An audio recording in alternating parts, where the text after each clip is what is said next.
back with another episode of Seeking Context after a big break. And I am talking today to Heidi, Plumb, and Kale, Danenkbring, who are the owners, founders, proprietors of Fresh 7 Coffee here in St. Francis, Kansas, and interested to learn about people that start a small business that thrives in their hometown or the town, their adopted hometown of their romantic partner. And so my first question for the two of you, well, first off, really thanks for joining me and being willing to tell your story. I think people will be excited to hear. I'm curious to know, what is Fresh 7? If you didn't grow up, if you're not in St. Francis or from the region, what is this place all about? I think you're the expert at Fresh 7. So I just built it. He built Fresh 7. That's everything. So we're a coffee roaster. Mm-hmm. I like to refer to us as nano roasters because we only roast 4 pounds of coffee beans at a time. And we started off just in a mobile sort of espresso unit on the street in a trailer. And the original concept was we just serve really good traditional coffee from a traditional espresso bar.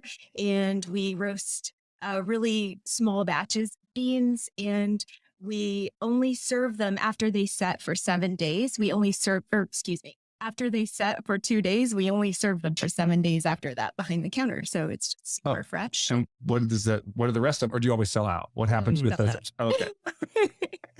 So you don't make a new batch until you're ready for bar. Yeah. Okay. Yeah. We roast small enough batches that we don't have to worry about throwing out coffee, which would be That's simple. never happened. Never had to throw out coffee. Yeah. I'm curious about this. First, it was in a trailer. It was in a stand. What was this thing right behind us is the trailer. Okay. So there's a, this is the framework still of the trailer. okay. And originally it was on the street. You'd walk in and there's room for 5 people to sit down, and the espresso bar was in there and roaster was also in front of the trailer. So that's all it was in the beginning. Was it literally in this location? No, it was on the street. Okay. You didn't build the building around it like that steam shovel book from our childhood. What was that? We'll get to that part. Yeah. Okay. So it was this actual trailer. Yes, It is a trailer originally. If you took off this metal, you'd see the axles still on it and the tires and everything. So And it was totally enclosed. yeah, it was totally enclosed. And we can send you a picture of us hauling it out of Phoenix. It was full of my tools for the shop when we moved to Kansas. Did you do a test run of did you roast coffee in Phoenix Yeah. for a while before you did it here, or? I worked for a coffee roaster called Royal Coffee and loved it and wanted to do my own thing. And he also really was into coffee. And so the owner of that shop offered to put us both on the schedule and teach us all the things that he knows. So Did he know he was training you to leave him? yeah, he Okay. did. It was full disclosure. And I told him that we were going to do sort of an espresso mobile unit. And he was really cool. He's like, I'll put you both on the schedule now. He just needed help so bad. Yeah. I'm sure you can identify with with shortage of us people to help out. Mhm. Right. Okay. So you took this trailer, you started selling coffee out of it in Phoenix. No. We hauled the trailer. Maybe we should go back. We also have the motorcycle shop next door, Right. which is full of tools. I bought a bunch of tools in Phoenix to put in the shop, and we bought this trailer to haul everything, and we knew it was going to be the coffee trailer. So originally we did nothing with the trailer in Phoenix. It was just full of my stuff Okay. for the bike shop. Once we got here, I unloaded all that stuff, got the bike shop running, and then I started cutting up the trailer and turning it into a coffee shop. Okay. And did you have a bike shop in Phoenix? I did, yes. Okay. So you were already an entrepreneur, business owner, had a little bit of experience. Yes. Yep. Okay. And then you sold that to my partner in Phoenix. I was also at the same time I was working for Maricopa County government in IT. So I did the bike shop on the side. Okay. And we sold that. We did our little trip first, and then we came here. Yeah. Okay. Well, I think I've heard about this little trip. Is this where you went, you quit your jobs and you just sold everything we had? We both had corporate jobs. Heidi could probably get into it better than me. Well, we just knew we kind of just always wanted to be able to travel, and we decided why not do it now, and Mhm. just kind of decided on a route that we were going to take, and we didn't want to put a timeline on it, and we went around the world in 8 months. So yeah, We didn't have a Just- plan either. We just thought no, we kind of had like a well, we started in Easy. Phoenix. We decided we'll just go east until we get back to Phoenix. That was how I realized. Okay. So But we- I mean, it does eventually come around. it does. Okay. we did have, like things fell into place. Like Yeah. my boss at the coffee roaster I was working for at the time, his mother lived in London and was going to be in Phoenix for the summer, and so she said, "Oh, well, you two are going to house sit for me," and I was like, "Well, Yeah. yeah, So of we course we are." So we knew we had to be in London by a certain date, which You had an invite. yeah. Okay. That's great. And she knew we weren't like, well, we already knew her son, so she knew we would be Right. responsible and, take Yeah, good care the of her. baseline trust was at a level Yeah. Yeah. she could do the house sit. Yeah. Right. Well, what was okay. So you were, what jobs did you have before? You were, I was in IT with Maricopa County. okay. And you had a corporate job of some sort? Yeah. I was in marketing and PR, and I really didn't love the corporate atmosphere. Mhm. And I just sort of wanted to do something I really liked. So it just took me a while to figure out what that was. And it took me quitting my job, which my mom thought I was crazy because, it was a pretty decent job, and getting a job just working as a barista at a coffee shop to figure that out. I didn't know I was going to love doing coffee as much as I did. Oh, so, okay. So you didn't quit you didn't go around the world before having some experience learning about the coffee thing that you wanted to start later. Correct. Okay. Yeah. We just weren't totally sure when we left the US what we were going to end up doing when we got back. That sort of formed Yeah, that's like not in we the plans. Yeah. when we left the U.S. for We were going to move to Denver. yeah. I think so. I think that was our plan. We were going to move Yeah. to Denver. When I left California, I was moving to Denver, and High five. there was a dog on the side of the road that like needed to be picked up, and so I had to go someplace that that I had support, and so I ended up in my hometown, and here I still am. Yeah. So we didn't know that we were going to end up moving to St. Francis. Just Nope. that's what we decided along the way. while we were Okay. traveling. So travel and time to think about it revealed a desire to come here. Yeah. Well, do you want to know like how that kind of happened? Yeah, I'm totally Okay. want to know that. That's So we had been traveling probably for a few months, maybe 4 months, Yeah, at least. and 5 months. And we were in India in this little town in Rajasthan called Pushka, and it's where a lot of people do pilgrimages because like Gandhi's ashes are there. It's a very holy place. Mhm.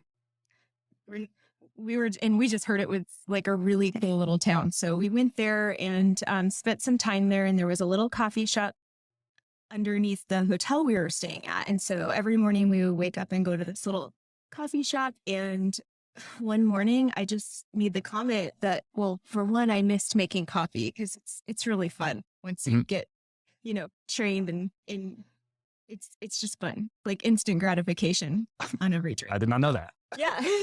So, it was like, I really miss making coffee. I'd love to have something like this, like small and just, focus on one really, like on making one thing really good coffee. Mhm. And Well, and then when we were sitting there, we noticed how small this place was. You could only fit, I think, 6 people in this coffee shop. yeah, It was very tiny little tables. Mhm. And we got to thinking maybe we could do it mobile and just it kind of create just something spun off small. from there. Yeah, Like, kind of where it started. yeah. And so he's like, well, why can't we do that? We could build a small coffee cart, make it really just, out It's very simple. to do just the traditional espresso, the ground to order pour overs. And then we bought this little notepad on the street, and he started sketching it out. It just kind of snowballed from there. We're like, gosh, that's a great idea. And then we were talking about doing it in Phoenix, because in Phoenix, there's farmers markets throughout the year, Mhm. pretty much. Like in the summer, I think they stop them for a month because it's so unbearably hot. But anyway, I said, well, we could do the farmers markets definitely throughout the year except the summer. He's like, well, would you ever consider wanting to like live in St. Francis? They've never had a coffee roaster. I don't think they've ever had a motorcycle shop. No. And we knew that he was kind of thinking he wanted to go back to motorcycles. So, yeah, and I said, yeah, we can try it. If it doesn't work, we'll just leave. Like we never thought like, oh, we're going to like move there. And if it's not a fit, then we can't leave. So we're Right. like, well, It's like a decision isn't the end of all decisions. exactly. That's a really good way to look at make an important life decision. They're not Yeah. permanent. Yeah. They don't have to be. We don't have to stay if it doesn't fit. So, Well, yeah. And initially I was even sketching my shop as being in a really big trailer, as a mobile motorcycle shop. Mhm. And then obviously the mobile coffee shop originally was the plan too. So we always thought if we can't be busy enough here, we'll just hitch up and hit the road, go somewhere else. I think Right. the original plan was go back to Phoenix. Like Yeah. For the winters. we Yep. didn't think we'd really be busy during the winter Yeah. here, especially in a trailer, because also you have to worry about your pipes freezing. Yeah. In the cold. So anyway, those were kind of our initial like, okay, we'll do a mobile espresso unit. We'll roast our own beans. We'll have the motorcycle shop. We'll do that in St. Francis summers, and then we'll go back to. Yep. That was the plan. And there was a building next door that we bought. We started right away looking for like some space to Mhm. live, and we found that building and we transferred. And it was very inexpensive. Can I say like what we paid for it? Is that Yeah. okay? So I mean, it was $12,000. Okay. And so we transferred in increments of $3,000 to my father-in-law from Nepal. Yeah. Nepal. And like got that purchased with the intention of making it into like a loft apartment. So we'd have a place to live. And that's where you live? Yeah. Okay. So you made a real estate transaction from Nepal Yeah. with your father-in-law. Yeah. That's definitely a sight unseen. Right? Yeah. Did they at least text you pictures or something? No, we looked on Google Maps and I wasn't real excited about it, but it sounded good. And then when we got here, it wasn't that good. Mm-hmm. So it was a It lot was of worth work. $12,000. It was probably worth 2,000. Okay. I think. Yeah. This we got a good deal for. This This we got building we 50,000. got a really good deal for. Okay. When I tell people like from where Anywhere in America. Yeah. we spent less than $20,000 on 2 buildings on Main Street, Mm-hmm. they're just blown away. Yeah. I mean, not that it's not. Well, gonna they're cost a they're lot to imagining fix a it funky up, building. but yeah, Right. The roof yeah, and like, floor. Right. But that Nothing. entry price is definitely an attractive benefit to rural communities, I guess we would Yeah. say. I think so, and it gives you something to grow into. I mean, obviously, it's not going to be fixed up overnight. But, No, Mhm. we're still working on it, and it's Oh, been yeah. 10 years. So so there you go. Right. Well, did you think, and then what actually happened, that what's the size of St. Francis in population? 1,300 in the city limits. So limits, I think it's around like Yeah, around there. 100 in the whole county. Around there. Yeah. Right. So 2,500 people. And that, I think, in a lot of people's minds, including mine, like, can that place support a motorcycle shop and a Yeah. boutique coffee shop? And how was the reception when you first got here? Well, we heard a lot of people through rumors, which has never happened in small towns, It's our trademark. that some people would think this would never work. And obviously they were wrong. We didn't think it was going to work that well either, but it just kind of blew up, and we got busier than we thought, and it turned into never being able to leave. So So now we're really stuck. Yeah. No. we're too busy. Right. We're just too busy to leave. Do you have a phone number of that place in Nepal? Yeah. Oh man. No, we got busier than we thought, for sure. Well, I mean, so with the motorcycle shop, I mean, do you have a catchment area that's probably outside the region? Are people bringing Yeah, we stuff have from elsewhere? Yes, definitely. There's a lot of small towns in the area, of course, you know that. And what we don't realize, or what I didn't realize at the time, was besides this town being a pretty good motorcycle community, all the farmers most of the farmers have kids, and they all have ATVs, and those kids want bikes and ATVs. So there's a huge, I guess, base of customers right there that I didn't expect. And then every little town has the same thing. So Right. So like 4-wheelers and razors and everything. all of those. Yeah. So there's an unlimited supply of stuff to work on right now. Yeah. I usually have a waiting list of people trying to get stuff done. Right. And you're a repair shop. You're not a Repair, sales service, and I don't sell the bikes or the ATVs. I just work on them. Yeah. Okay. Yep. And the reception to coffee shop happened like opening day. Things were okay. I mean, I think so. Yeah. Really surprised, honestly. I had a feeling that there were going to be people that really liked having a business like this, because I guess it was just because I knew from my experience working in the coffee shop in Phoenix how much people enjoyed having it. It was also a small roaster. And I guess I didn't have any former experience living in a small town. So I just thought everyone was going to like it just as well as everyone of our customers enjoyed Royal. I didn't have any, reason to think that people would dislike it. Right. But I have had several people, except my mom, she really was not sure about this whole. Right. Yeah. Well, she's like, I raised a daughter that is now successful and stable. And she's like, I got through the risky period. She would just say things like, are you sure that this town you're moving to will be able to support, Right. a small. You could understand her concern. Yeah. But I was like, oh yeah, it'll be fine. It's like, don't worry, it's going to be great. So, but I have had customers just very dear say, I just want you to know, I think this would work. And I'm so glad I was wrong, because this is, such a great place. So I've actually had a lot of customers tell me that they didn't think it was going to be something that would take off. And Right. And it did. I mean, people who doesn't love fresh roasted coffee. Right. So Well, we're all I think getting there, skepticism is a natural human quality. Yeah. Sometimes things don't work out. Yeah. But Yeah, exactly. do you think that, would you attribute would you say it was an immediate success? Or like when you first opened, did you realize this is going to work? Or was it a few months? Or I feel like we were busy pretty much. I think we were busy right away. For we opened on a Monday, and we were pretty busy throughout the week. And I thought, well, people are going to come through just to check it out, see if they like it. But I thought once they have this coffee, they're going to be like, oh, I need another one, because it's so good. And then I remember on the first Saturday we were open, I had to run in real quick for something.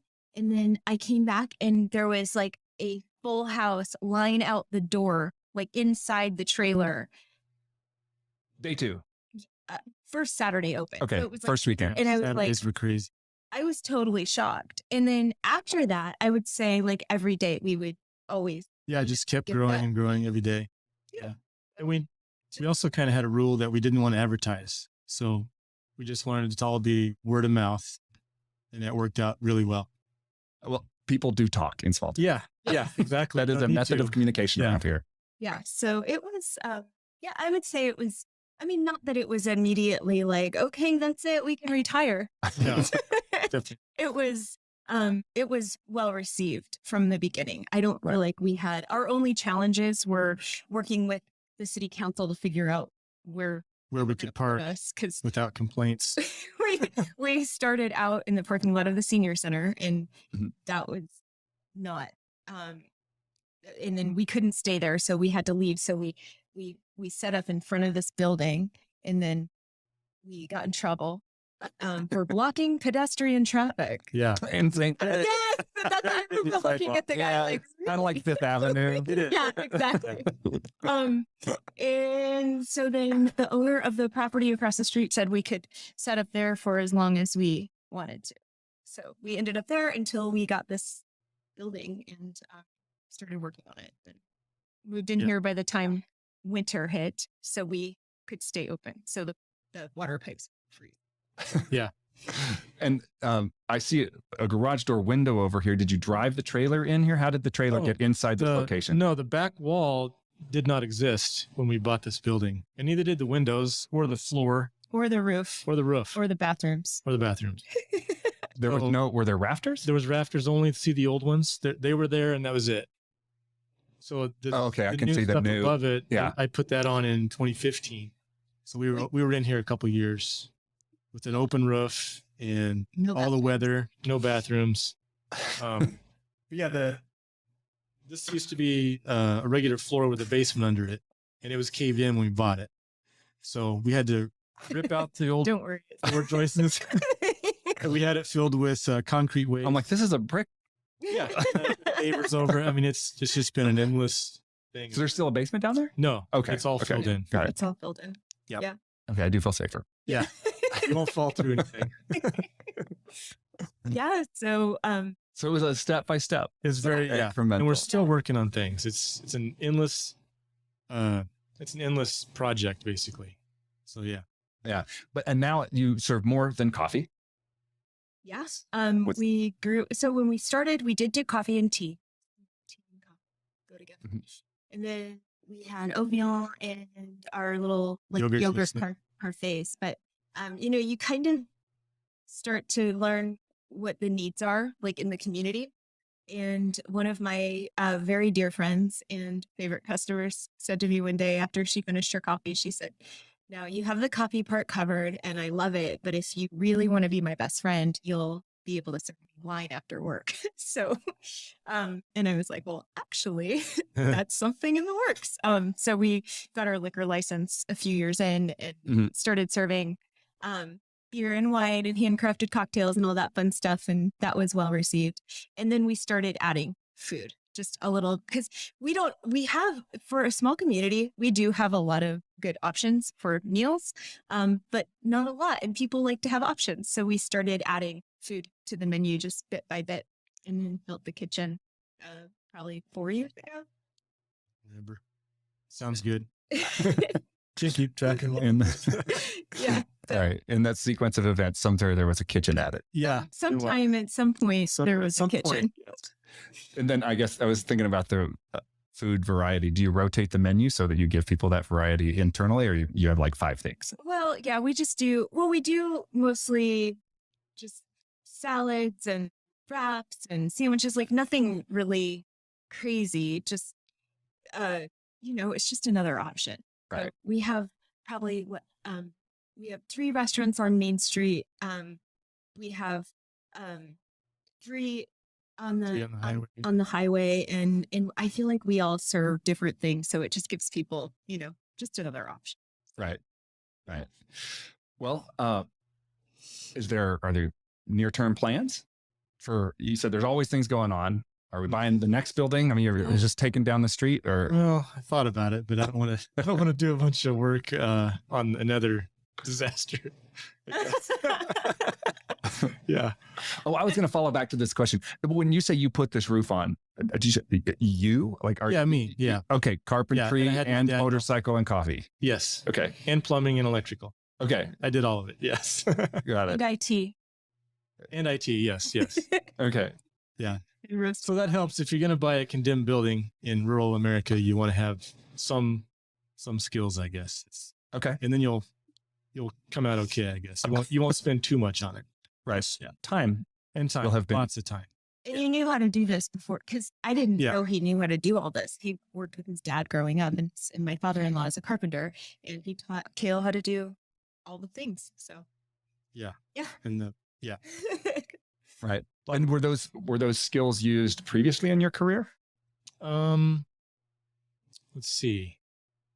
Very little, I guess.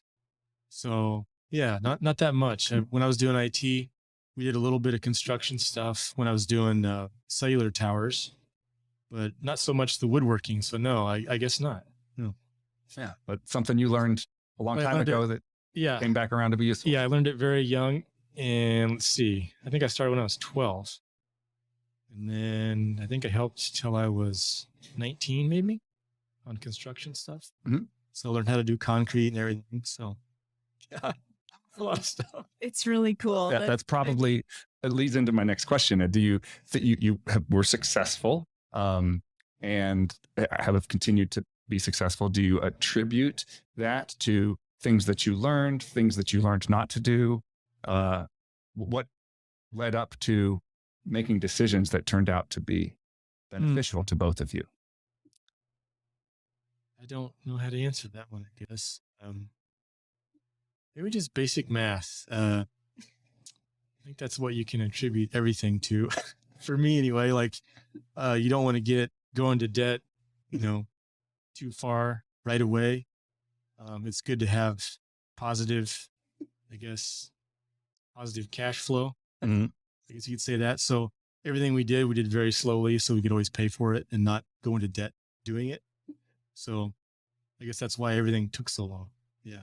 Like putting a roof on 4 years after we move in here and, Right. Well, and people always ask us, well, not always, but I've had people ask or if we opened, if we got like loans to open. And that was one of the first things we decided we don't want to do. We worked at the other coffee shop in Phoenix for at least 6 months. I was able to, we bought our first espresso machine through that for very little. Yeah, we bought everything used. And since we already worked in the coffee industry, we found an espresso machine and a grinder, like a hopper, for a very good price. And we knew it had been previously, gently used by the owner was our boss. Yeah. So we knew it was a good, Right. a good purchase. So yeah, and the roaster too. We got that used. Yeah. Yeah. It's an old one. We still had to spend a lot, but once it was all built, it was ours. There was no Right. No mortgage payments. Right. Yeah. So, Wow. That was a good. That's unique. Yeah. Yeah. Well, I don't know if I can say that that was something that I learned early on. But I knew that it was harder to do things the more debt you have. Obviously, it's harder to plan for the future when you have a pile of payments that are Right. not going to go away until you make more to pay them down. So I guess that was a good choice on our on our part. And we also thought if it doesn't work here, we're going to have to pull it back to Phoenix and really hustle our way through the farmers market. Yes. Right. Right. So So you could say that in a different universe where you had debt on your shoulders, you might not have taken this risk. Probably not. Yeah. If we had a bunch of debt, he wouldn't have been able to do this. Well, and when I watched, it was we had already decided that we were going to come here, but one of my friends that I worked with at the other coffee shop was starting kind of the same sort of business, and she finally just gave up because of all of the money that it was going to take to secure a spot on this certain corner. It was downtown and it was insane, and getting permission from the architects and doing it's a lot of red tape. So I remember thinking, oh my gosh, I'm really glad we're doing this in an area that I don't think St. Francis before us had like a mobile unit that was like a permanent fixture to kind of deal with. Like we were their first mobile unit that they had to deal with, I think. So as far as they've created the red tape since you arrived. Well, they learned that, not too much. No, Bad. It's really easy, actually. Yeah. Well, so I just remember thinking, man, I'm glad we're not doing this. And she wanted to do it close to the ASU campus. Mm-hmm. So I'm glad we're not going that route. And I can't even imagine what it would be like to do this in Denver, like downtown Denver. Can you imagine? Right. So. Yeah. You went to somewhere that you could build fresh. Yeah. Out of something old. Yeah. Fresh 7. Where did the Fresh 7 name come from? So that's from the beans. We roast them and then let them set for 2 days to dissipate carbon dioxide and just balance out the flavor. And then we just serve them for 7 days after that. So that's how I mentioned. They're fresh for 7 days. Yes. And you won't be able to buy anything if they're not. Well, no, you can buy them off the shelf, but in the coffee, it does have a shelf life. But if you buy a bag and bring it home with you, if it goes past a month, I mean, it's coffee's a fruit, and it's roasted, it definitely will start to get stale if it goes past, wouldn't you say? Yeah, Like probably a 20, month. 30 days. Yeah.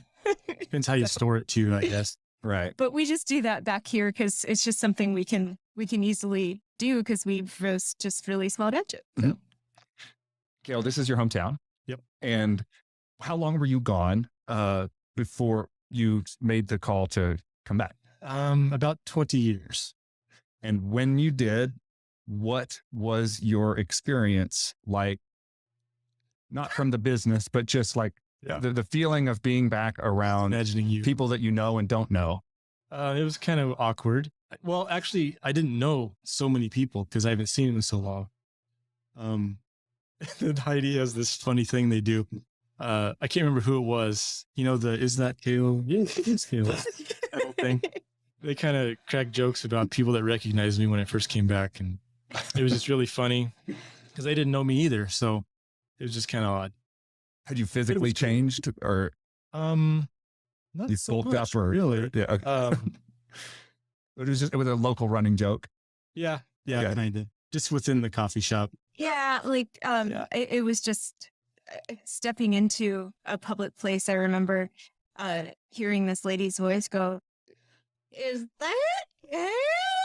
Yeah. And then I heard like get it. a couple seconds, and then she's like, "It's Kale!" And then all the ladies clap, and I'm like, "Oh my It goodness!" was Like, embarrassing. it was basically like a bunch of ladies that I guess had followed our blog when we were traveling, and when they feel they were excited. Yeah. And I think they lived at a lot of them lived at the village, and like every week they would go to Majestic or Oh, yeah. and all have coffee and get together. And so it was just funny because I thought, oh my goodness, you're famous. I think All right. everybody is if they leave. So from- we always say, like, if Kale comes into the coffee shop, because we can't always see when we're back there who's coming in. So we have a running joke where when he comes in and we hear his voice, we go, "Is that Kale?" All right. So this will be a production note for Caden that we need to find that. What's that country song? I know some famous people where I come from. Like, Oh, yeah, that's If right. we can get the license to that song, let's put it at the end of this episode. That'd be- yeah. And then there's like everyone dies famous in a small town. Right. You witnessed it firsthand. Yep. Well, what was it like? I feel like coming from a hometown that was you, or coming from a small town, when people move there as a spouse or a significant other, it can be tough to break into friend groups. How'd you find it? I don't know. Like I kind of came in with the mindset that, like I said before, if it's not a fit, we'll leave. And I actually really enjoyed it when we first got here because I'd never been in a in the country Mhm. and like going in country drives and just kind of seeing a different pace of life and not being in traffic because the traffic in Phoenix was terrible. I was in traffic for like 2 hours every day to and from work. Yeah, that and was fun. Wow. I didn't have to deal with that here. And it was That went from amazing. 2 hours to 0. Yeah. Yeah. And we laugh sometimes because our Google Maps will say high traffic time in your area. And I'm like, Yeah, right. so I don't know. I loved that. And I loved that we were I get along really well with his family and I had a really good experience but I also am very much a people person and I love like just talking to people and getting to know them. And I really also wasn't, and I don't know if this, I already was, how old was I when we moved here? Like 31, 32.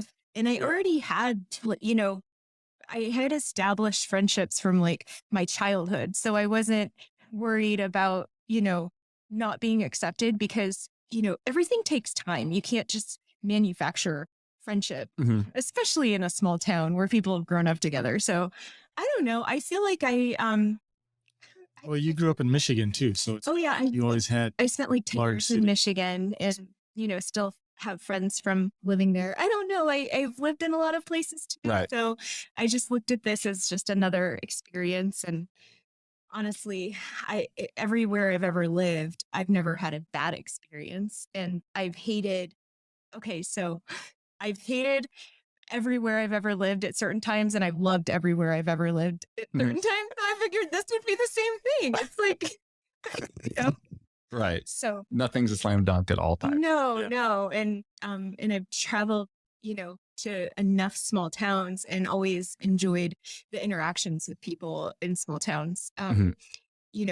Just on a level that you feel like they actually are interested in, They're genuine. having a conversation, learning about you. I sense that there's a sense of community when you're in the shop.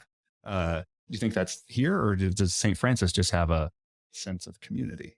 I don't know. I still like St. Francis. Yeah, it does. But then also, I think coffee shops always have regulars, so you're going to have that anyway. Mm-hmm. So I think, Yeah. I mean, we felt that with the other coffee shop, but not the same. It's not the same, no, but it's kind of the nature of a coffee shop anyway. But here, it's more, there's more of it here. I think. Our customers become like our friends. We can crack. We don't know that yet, but now they do. Right. Right. Friend notice. Yeah. For people that might be thinking of starting their own business or maybe moving to their hometown, do either of you have thoughts on what you should think about in making that calculus? Don't hurry, that's for sure. Expect everything to take longer than you thought, I think. That's a good one. Mm-hmm. I think that's one of the biggest things for us, because we tried to make a timeline of things and it just didn't work. There's no way. You have to be patient. Like every a lot of patience. can happen tomorrow, and you might call someone to work on something and it might take them 6 months. Because they're just busy. Because they just have a list of people, a mile long that they're trying to get to. So I think patience. Also, I don't know now that, because we've been here for 10 years now. And I love going back home and visiting my family and, being in Phoenix, but, I'm always happy to come back here. It's just a nice, you just feel like close to everything here. You feel close to like your family, and I haven't experienced the downside, except I know some people wish there were more like food options. Mm-hmm. That's kind of the only. You're like, I'm doing my part. Yeah. But also we cook so much now. I don't think we would have learned the skills that we have in the kitchen now had we not lived here, because we eat healthier now that we're we eat a lot healthier here. So because we're home cooked right, meals, all the time. Right. So right. Any thoughts on how you have successfully run a business and lived in the same place with your partner? I don't see conflict, but I'm only here for we get along very little. well, but I mean, we both like the same things. Yeah, that's probably the thing too. We both love coffee, so that helps a lot. Yeah, I mean, we're pretty. We're pretty low key. We both have like kind of different hobbies outside of coffee, and we like being home, and we're very like quiet, boring people. Like, you had figured that out before you moved home and started a coffee shop, I guess, probably. Yeah. But I feel like I'm the type of person too that I've never been one that I'm the type of person that I will agree to plans on Saturday night, but once Saturday night comes around, I just want to be in my PJs and like make dinner and like be with my cat and my husband. I'm like, so I feel like that works really well for us, because we are just like very much like homebodies. Yeah, I'm with you. I love that meme that says like the best feeling is when you cancel plans. Yes, like when somebody cancels plans on you and you're that's just our nature. So I think it works. But if you're the type of person that needs to be out and about and like go to all the places, like my stepdad, for example, could never live here because he wants to go to all the restaurants all the time and go from place to place to place to place to place, and he wants to go to all the new places. I would not recommend someone like him move to a small town. But if someone like him lives here, they might want to consider his neighborhood. His environment. Yeah. Right. Well, okay. So if people want to get Fresh 7 coffee, they can come here to your shop. Can we buy it online? Can you buy it in stores? Is it outside of St. Francis? Well, it's in Bird City. We kind of have a satellite coffee shop there. Okay. Is that at the grocery store over there? Grocery store, yeah. Okay. It's called Hometown Perk. So we roast for them and help maintain their shop, I guess, their equipment, I guess. So it's kind of like you can also buy it online. So you can. Okay. Yep. Is that like fresh7.com? Fresh7coffee.com. Yep. Okay. And if they want to, sorry, do you have social media that you out She does in the Instagram, world and they could follow you? Facebook. Yeah, we're on Instagram, and that is just Fresh7 at Fresh7 Coffee. Mm-hmm. I was actually thinking when we were talking about the trailer and how we started, I just posted a timeline of all the photos of where. So I thought you might be interested in just so you can kind of see the story come to life of everything we the just trailer. talked about. Interior, yes. But Instagram and then Facebook as well. We have a Facebook page for. Okay, cool. Well, we'll do some research and share all of these pictures and posts on the Seeking Context podcast website. For if you want to come, go to your social media, but we'll also share some social media and some of these pictures that people can learn more and find out about the story. Is there also a blog? You mentioned when you were traveling. Can we just go back and see the journey from? I need to see if it's still up. Okay. No, I haven't looked at it for so many years. I don't know that it's still there. Okay. So plus I got to remember what we called it exactly because I don't remember, honestly. It was on Blogspot. That's all I remember. To look and It's been it's been 11, 12 years. So, yeah. I was going to tell you something else, but I forgot already. Oh, I was going to send you photos, before photos of these two buildings if you want them. Oh yeah, that'd be super interesting. They're pretty scary. Yeah, with the basement that no longer exists and the roof that wasn't here. And next door, that was a mess too. So. Yeah. All right. Okay. Yeah. So if people want to see what it's like, what they're getting into. Yeah. Yeah. Well, that's great. Well, I can say that people know about Fresh 7. Like your catchment area must be 100 miles. I don't know. Yeah, if I mention it, they're like, "Oh my gosh, that's the best place." So, I think people travel to see you. Yeah. Oh, and I was going to ask from earlier. There's a motorcycle museum down the street. I believe they opened after you came to town. Or are things like that? They're like a tourist draw. Do you feel like has your business?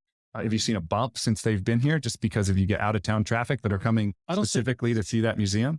I think we might get a few. It's not a huge amount, but in the summer. Yeah, the summer. Yeah, we get a few. People that volunteer there. They always refer all the restaurants. So yeah, I know it helps the community for sure. Right. There's no billboard on I-70 saying Fresh 7. No. If you did get off I-70, how far is it up over here? 20 minutes? 30 miles. So 30 minutes pretty much. Okay. 35 minutes. It's a great road trip. We get a lot of people coming in from 5-6 hour drives because they just want to do a road trip, and they come to St. Francis. They can get coffee here. They can drive through the breaks. They can go to the motorcycle museum. They can go have lunch at one of the other restaurants, or they can come back here. Like there's Airbnbs, so it's kind of a cute little getaway. Right. So not only Fresh 7, St. Francis is a destination for the road trip. I get it. All right. People come here to see the Rickory Breaks. So that's a huge draw too.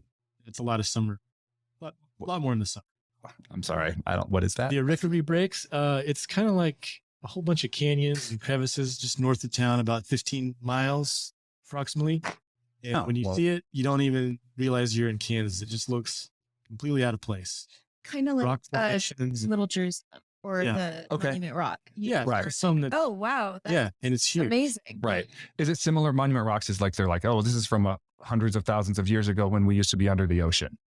Is that? I don't know. Yeah, there's probably from water. And it is one of the campus byways. So it has all of the description of how it came to be. Mm-hmm. Shame on us for never reading that. Shame on me for not even knowing about it. We're just like, oh, that's so cool. And I know it's been referred to as the mini Grand Canyon. Okay. So cool. So a lot of people come through to. If you go to the museum, the motorcycle museum, they have flyers for the breaks there. Okay. Yeah, you should check it out. And the county museum up on 36 would have them. All right. Well, basically what we're saying is Northwest Kansas is thriving and it should be a bigger tourist destination. Yeah. Yeah, of course. You can, and this is all for you. You can just come and see it for yourself, and you can get great coffee, you can get great food, great places to stay, and great things to do. Yeah. And if you're so inclined, a great place to live. Yeah, of course. Yeah. All right. Well, I think we'll leave it there unless you guys have anything else. I don't think so. Any other interesting things we didn't cover? Not that I can think of. All right. Well, that's it with Justin at Seeking Context. Thanks so much for speaking with me, sharing your story. And I hope that other people out in the world do similar things in their hometown and make the places that we grew up and that we love even more exciting as the sort of time moves forward. So we'll sign off and see you, St. Francis. See you, America.